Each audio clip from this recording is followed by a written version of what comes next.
Jaime! Abot na.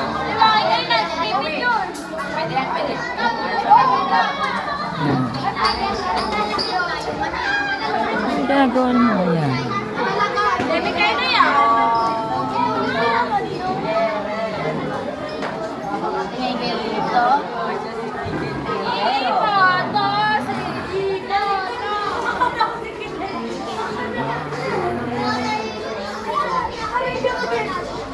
Ang kantin.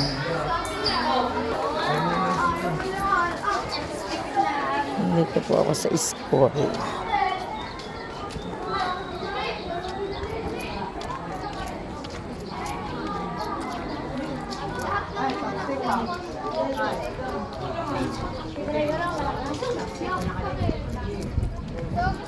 Ayan, nandun si Justin.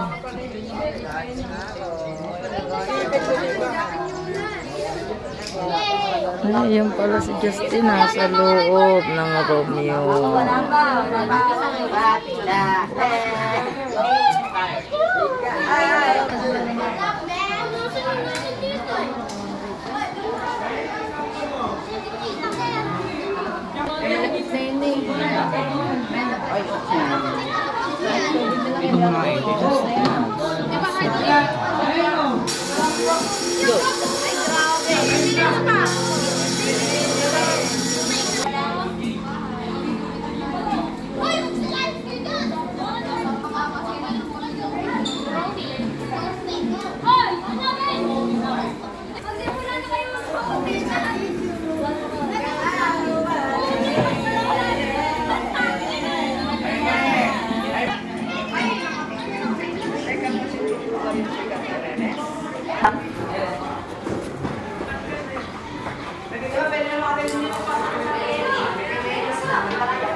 Recess ng grade 9.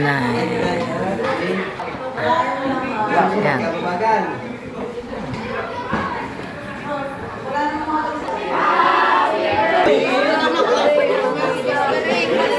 Recess na sila.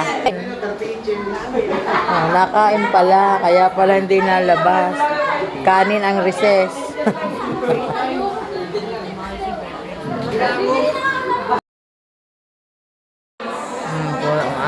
Si Justin.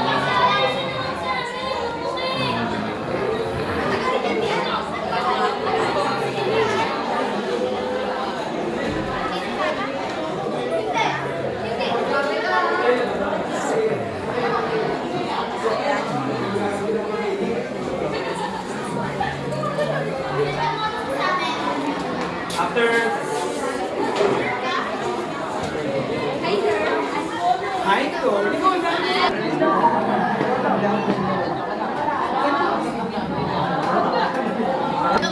Si Madam, yan si Madam. Nandito.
Yan, ganyan po sila pag-recess.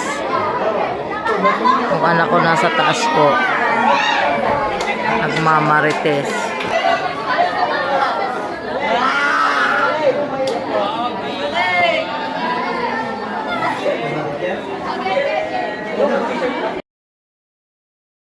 Gumagawa po ng temporary armchair po ng mga bata. Dahil wala pong armchair po yung room ni na Justin. Kakaawa po mga bata upo lang sa sahig pag nagsusulat. Yan po. Yan po sa ST. Yan, thank you. Yan, alam mo naman, kailangang makita ang resibo. Ano rin? Resibo din na rin. Magkabukod ang resibo.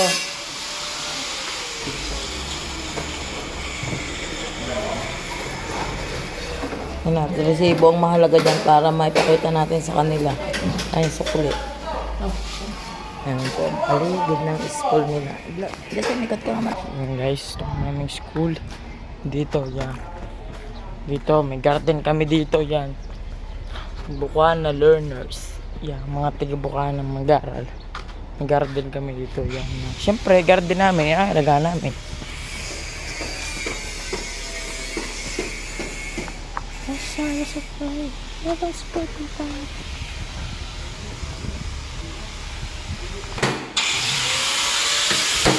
you sa kuya doon. Nakakailan na tayo. Ako ang tagahawak. Tapos bibili pa pala ng pintura, no?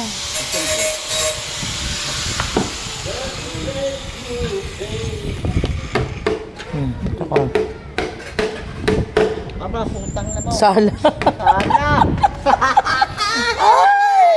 Malabo ang mata. Ila. Yan po ang harap ng wala.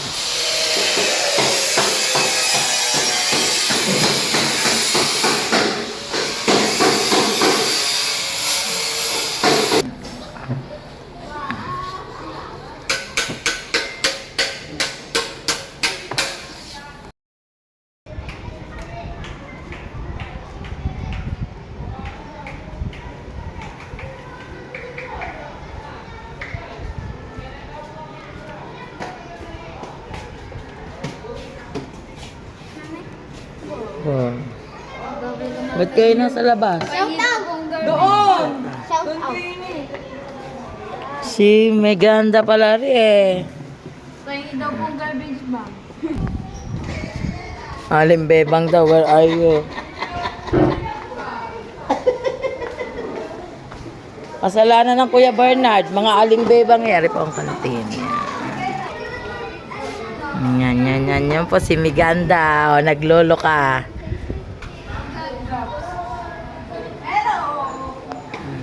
Lalabas. Kuya Cordapio daw. Anong oras na? 2:30 na pala. Ang tatay aning.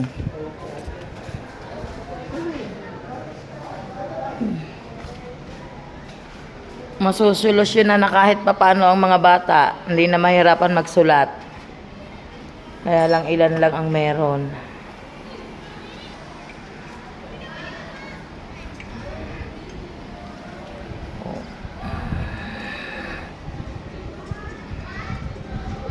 Gawa po sila ng pathway. Bakit nagsasayaw yung mga yan? Kuya, paano na rin siya may? Oo nga, ikaw wala. Iuhon ako eh. Oh, kaya nga eh. Cordapio eh. Bakit nagsasayaw ang mga yon? Anong meron? Ano nga yan, may contest nga yan mga yan. Kailan gaganapin? Ano ngayon? Ngayon gaganapin? O ngayong... Di ba may buwan ng wika tayo, ano? Problema ko pa yun. Barong, magkano din yun? Kumain ka muna kay Bernard. Ba't anong meron? Ayan po ang mga bata.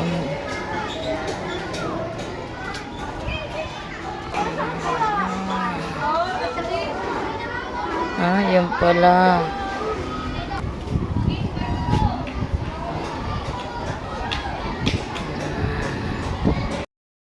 Naman po ay magkakabit tayo ng wall fan dahil yung pong room ni na Justin ay sadyang walang electric fan at saka init po sobra. Sila po ay 49 na bata.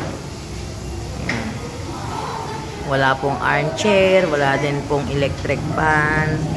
Yung banyo nila, wala ding doorknob, sira. Yan po. Yung room lang nila yung ganito, kakaawa.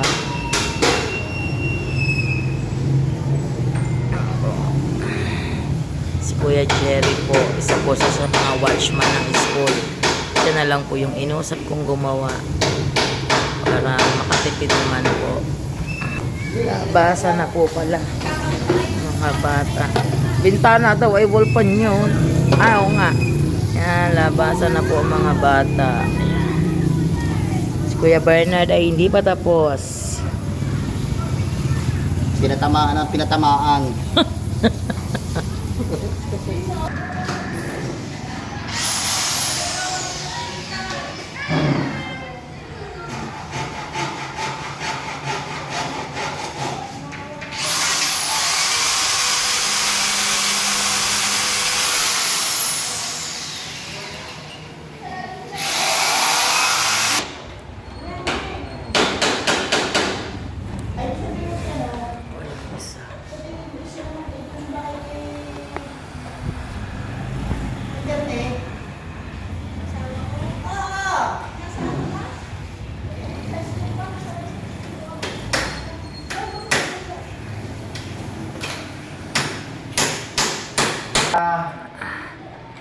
Pagka ano rin ako natin asawa, parang nawala ako sa sarili ba?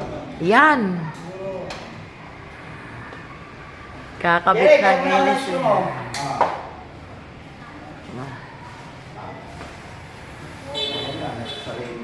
Salamat sa dalawang angels nare. Kay Kuya Bernard at kay Kuya Jerry. Yan. Ako po'y walang alam magkabit nito. Wala po kaming lalaki. Hindi sa school. Kundi sila lang.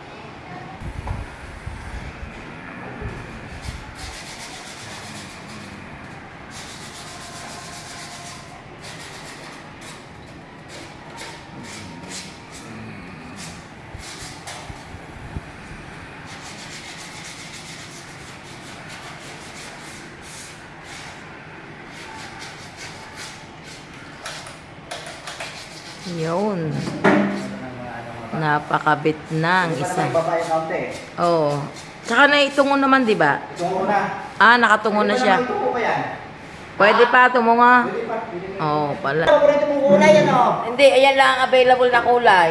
Nung bata pa ako, favorite ko yan. Yan, nakakadalawa na po kami. Ayos ka. Sa unahan na lang po. Ayan po ang isa.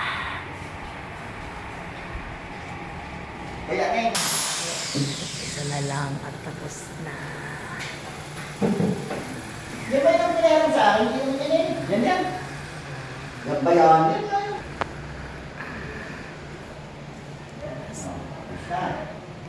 Mabuo na kami ng 4. Yan. Bali naman po ang upuan. Ilan, bali 16. Pag sinabi ng ma'am, bakit siya hindi mataas? Kasi ma'am dahil ng blackboard. Tinesting natin ni ano. Yung Tapos isa may yung wala. Sisend ko nga.